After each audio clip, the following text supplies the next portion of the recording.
काकीनाडा की मस्जिद के सेक्रेटरी लतीफ खान।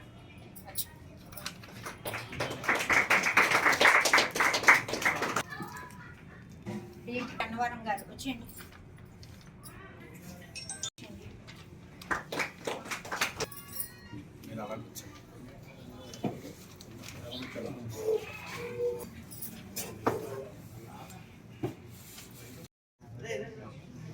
ఈ రంజాన్ కార్యక్రమాన్ని ఇఫ్తార్ కార్యక్రమాన్ని మన పార్టీ కార్యకర్త సంగలరావు గారు మాట్లాడతారు. రంజాన్ రోజాల సందర్భంగా ఈరోజు సలీమా అఖ్తర్ గారు ఇఫ్తార్ విందుని కాకినాడలో ఏర్పాటు చేశారు. ఈ విందుకి నన్ను ముఖ్య అతిథిగా పిలిచినందుకు మొదటగా ఆమెకు నేను కృతజ్ఞతలు తెలియజేస్తా ఉన్నాను. అంటే రంజాన్ యొక్క విశిష్టతను, మరి ఆ రంజాన్ ఎంత మంచిదో ఎంత గొప్పదో కూడా ఆ విషయాలు ప్రవక్త గారు చెప్పారు. జాలి, దయా, కరుణ, కోపాన్ని తగ్గించుకోవడం, ఎదుటివాడికి సహాయపడడం, ఇట్లాంటి ఎన్నో మంచి అంశాలు మహమ్మద్ ప్రవక్త గారు తెలియజేయడం జరిగింది. ఆ మహమ్మద్ ప్రవక్త తెలియజేసిన అంశాలు ఈరోజు అందరికీ ఆచరణీయంగా ఉన్నాయి, అనుసరణీయం కూడా ఉన్నాయని తెలియజేస్తా ఉన్నాను.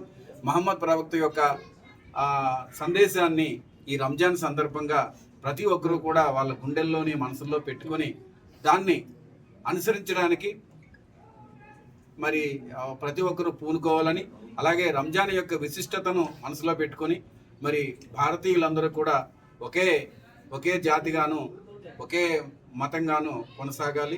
మతాలు వేరైనప్పుడు కూడా భారత రాజ్యాంగం లాంటి ఒక అద్భుతమైన రాజ్యాంగం పరంగా మనం అందరం కూడా ఒకే తాటిపైన మనం ఉండడం జరిగింది. భవిష్యత్తు లోపల హిందువులు కానీ, ముస్లింలు కానీ, క్రైస్తవులు కానీ, బుద్ధులు కానీ వీళ్ళందరూ కూడా ఒకరిని ఒకరు గౌరవించుకుంటూ సర్వమత సమానత్వాన్ని చాటుకుంటూ మనం ఐకమత్యంగా కలిసి ఉండేందుకు రంజాన్ ఎంతో ఉపకరిస్తుందని ఈ సందర్భంగా తెలియజేస్తున్నాను. జై భీమ్. అస్సలాము అలైకుం. ఈ కార్యక్రమానికి సలీమా అఖ్తర్ గారి పిలుపు మీద వచ్చి ఇఫ్తార్ విందులో పాల్గొనడం జరిగింది.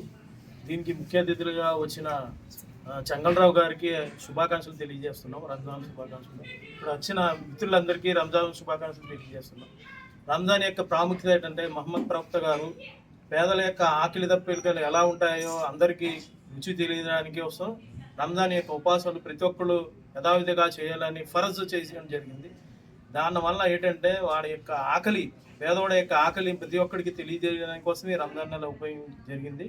దానికి వీడి తెల్లవారుజామున లేచి ఉపవాసాలు దీక్ష చేస్తున్న వాళ్ళందరికీ దగ్గర ఒక 50-60 మందికి ప్రతిరోజు తెల్లవారుజామున లేచి సహరీ యొక్క ఇంతజాం చేయడం జరిగింది.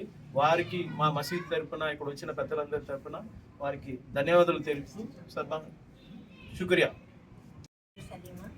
నేను 2005 నుంచి ఇక్కడ కాకినాడలో సైరీ పెడుతున్నాను. సో కొన్ని కారణాలు ఈ మధ్యలో చేయలేదు. మళ్ళీ ఇప్పుడు నేను కాకినాడ వచ్చాను కాబట్టి మళ్ళీ స్టార్ట్ చేశాను. సైరీ ప్రతిరోజు ఎంతమంది వచ్చినా సరే 2 గంటల నుంచి వీడిగా వంట చేసి వీళ్ళందరికీ పెడుతున్నాను. నాకు చేతనైనంత వరకు నేను ఉన్నంత కాలం వీళ్ళందరికీ పెడతానని కోరుకుంటున్నాను. అలాగే మాకు హెల్ప్ చేసిన చంగలరావు గారు, మా లతీఫ్ ఖాన్ గారు,